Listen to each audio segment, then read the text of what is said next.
Bom dia, crianças. Bom dia, boa tarde, boa noite. Eu não sei a hora que vocês vão ver. Eu espero que seja de manhã no horário da nossa aula. Saiba que eu estou com muita saudade de vocês, todos da 701, 702, que eu tenho muito carinho, muita saudade e muita preocupação. Por isso, se cuidem, tá? Não deixem de fazer todas as prevenções que os médicos determinam para que logo a gente possa novamente se encontrar na escola. Enquanto isso, matemática ela tem que continuar, né? A gente já vem falando há 2 semanas dos números racionais. O que são esses números racionais?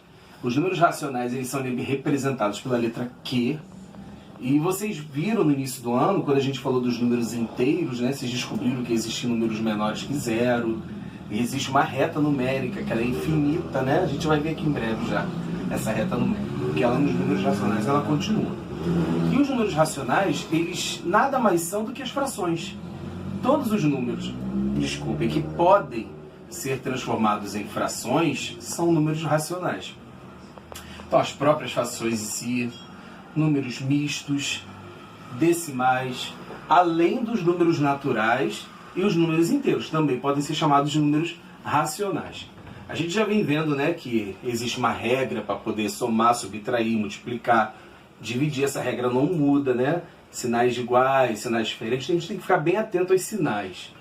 Na potenciação, que é onde a gente vai falar agora aqui, nos números racionais, a gente segue basicamente a mesma regra da potenciação que nós já tínhamos visto no 6º ano. A gente vai lembrar aqui, primeira regra, que é a mais simples. Todo número elevado a 0 vale 1. Isso também serve para os números racionais. Então aqui eu tenho, por exemplo, 1/3 elevado a 0. 1/3 elevado a 0 é 1. Ponto final. Todo número elevado a 1 é igual a ele mesmo. Lembram dessa regra? Essa regra também continua para os números racionais. Então todo número elevado a 1 vai ser o próprio número, independente se for número misto, negativo, tanto faz. Vai ser ele mesmo. Então eu vou repetir aqui, menos 2 inteiros e 1/4. Foram os mais fáceis, né? Agora vamos partir para os cálculos. Quando a gente tem uma fração elevada a uma potência, nós vamos calcular a potência no numerador e no denominador. E depois a gente presta atenção no que vai acontecer com os sinais. Aqui eu tenho 2 ao quadrado. 2 ao quadrado, 2 vezes 2, que vai dar 4. 7 ao quadrado, 7 vezes 7, 49. Professor, e vai ficar o quê? Positivo ou negativo? A gente vai observar agora o expoente. Se o expoente for par, 2, 4, 6, 8 ou 0, né? Se o expoente for par, ele fica positivo. Se o expoente for ímpar, o resultado fica negativo. Então aqui, o 2 é par. Então o resultado vai ser positivo. O número negativo com o expoente par fica positivo. Olhem agora o segundo caso aqui. Menos 4 quilos elevado ao cubo. 4 ao cubo. Não é 4 vezes 3, crianças. É 4 vezes 4 vezes 4. 4 vezes 4, 16. 16 vezes 4, 64. Então, coloquei aqui o 64. Agora eu vou para o denominador. 5 ao cubo. 5 vezes 5, 25. 25 vezes 5, 125. Então, eu tenho 64, 125 avos. Professor, e o sinal? Lembra que se o expoente é par, positivo. Olha o expoente aqui, crianças, é 3. 3 não é ímpar. Então o resultado fica negativo. E se o número for decimal, 0,6 ao quadrado? Bem, a gente repete o 0, né, porque ele não vai deixar de existir. E só faz agora o 6 ao quadrado. 6 ao quadrado, 6 vezes 6, 36. Olha que difícil. Já foi, 0,36. E aqui, professor? Menos 0,1 ao cubo. Para começar, olha o expoente, é ímpar. Então eu já sei que vai ficar negativo. 0, agora a gente vai fazer o seguinte. Como eu faço 1 ao cubo? Porque 1 ao cubo é 1 vezes 1 vezes 1. Continua sendo 1, né? Mas tem uma dica que eu vou dar para vocês agora. Quando a gente calcula a potência de número decimal, a quantidade de casas decimais tem que ser igual ao expoente.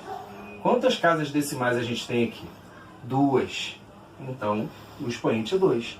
Se o expoente é 3, quantas casas decimais eu tenho que ter aqui?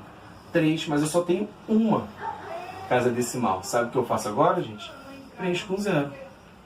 Tá aí. Menos 0,001. Agora sim, eu tenho 3 casas decimais, de acordo com o expoente. Toda vez que vocês calcularem uma potência de um número decimal, essa regra é sempre válida. Olhem aqui, ó. Se eu tenho, por exemplo, 0,5 ao quadrado. Começa com 0, já boto 0, 5 ao quadrado, 25. Ó, duas casas decimais, igualzinho ao número 2 do expoente. Vai sempre bater, tá bom? Vai sempre ficar de acordo. Bem, vocês lembram, né? Muitos devem lembrar que vocês ficavam perguntando o tempo inteiro, professor, quando é que a gente vai aprender raiz quadrada? Quando a gente vai aprender raiz quadrada? Chegou o momento. Né? A raiz quadrada, para começar, não é raiz quadrada. O nome é radiciação, que lembra potenciação. Na verdade, essas duas operações, elas caminham lado a lado, uma sendo o contrário, sendo o inverso da outra.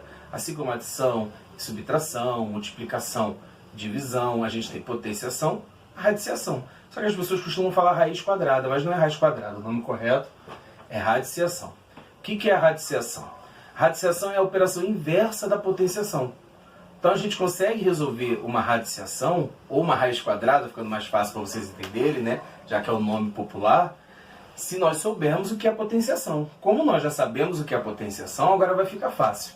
Olhem aqui comigo, eu pus alguns exemplos. Eu quero saber quanto é raiz quadrada de 4. E já eu vou dizer para vocês por que o nome é raiz quadrada, tá? Tem um porquê também. Raiz quadrada de 4. Vocês vão fazer a seguinte pergunta. Vocês vai, tá vendo? Eu já ia falar vocês vai. Vocês vão fazer a seguinte pergunta. Qual o número que ao quadrado vale 4? Qual é o número que se eu levar ao quadrado dá 4? Tem que saber potência. Se sabe potência, sabe tabuada. Uma coisa caminha junto com a outra. O número que ao quadrado vai dar 4 é o 2. Por quê? Porque se eu pegar 2 ao quadrado não é 2 vezes 2, que vai dar 4.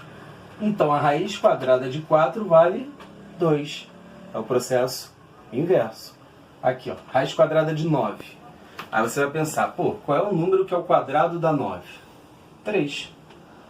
Então a raiz quadrada de 9 vale 3. Por quê? Lembrando que no exercício vocês não precisam escrever essa explicação aqui, o porquê não. Isso eu estou colocando aqui, tá?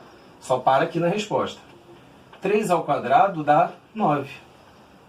Lembra da história de todo número elevado a 1 vale 1? Então a raiz quadrada de 1 também vale 1. O 1 ele sai completamente, ele é chamado assim, né? Eu ia falar que ele sai neutro. Ele é o elemento neutro realmente. Então o 1 não sofre alteração. Pode ser a potência que for, pode ser a raiz que for, vai ser sempre 1. O 0 aqui, ó, também. Ó.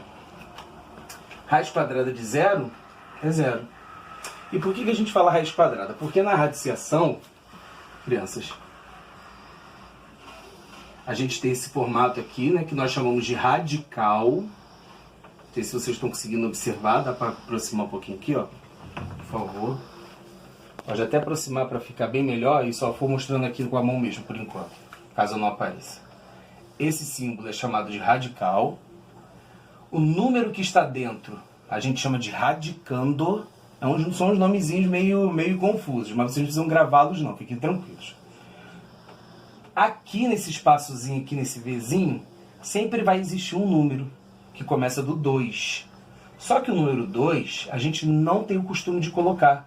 Então quando vocês observarem que não tem número nenhum aqui, é o número 2. Aí sim é chamado de raiz quadrada. Porque pode aparecer o número 3, pode aparecer o número 4, que aí vocês vão aprofundar mais esse estudo no 9º ano. Por exemplo, o número 4 aqui, a gente não chama de raiz quadrada, a gente chama de raiz quarta. Então, por enquanto, a gente vai estudar só as raízes quadradas mesmo, tá? Agora vamos voltar para cá. Aqui eu tenho uma raiz quadrada de uma fração. Fração é número racional. Na potenciação, a gente não calcula primeiro o numerador, depois o denominador? A mesma coisa nós vamos fazer com a radiciação, com a raiz quadrada. Raiz quadrada de 64. Poxa, qual é o número que ao quadrado dá 64? Tem que ser bom de tabuada, hein? 8. Porque 8 vezes 8 não dá 64. Então a raiz quadrada de 64 vale 8. Já descobri o numerador. Raiz quadrada de 169. 13. Porque 13 ao quadrado dá 169. Eu vou passar depois uma tabuada bem legal para vocês de raízes quadradas para vocês aprenderem. Pode aparecer o sinal de menos, lembra que a gente agora já sabe que existe número negativo, só que o menos, crianças, fiquem atentos, ele não pode vir aqui dentro, tá? Ele sempre vai ficar do lado de fora. Raiz quadrada de 49, 7. Raiz quadrada de 81, 9. Aí eu pego o sinalzinho de menos que estava lá fora, coloco aqui juntinho da fração. Então, a raiz quadrada de menos 49,81 avos é menos 7 nonos. E se for número decimal? Mais fácil ainda. Raiz quadrada de 0,64. Se ele começa com 0, ele vai terminar também com 0, então já bota um 0, aí. E é só calcular a raiz quadrada de 64, que a gente acabou de fazer. Ó. Quanto é a raiz quadrada de 64? 8. Está respondido. Raiz quadrada de 0,64, 0,8. Agora a gente vai praticar fazendo exercícios e expressões numéricas, tá bom, crianças?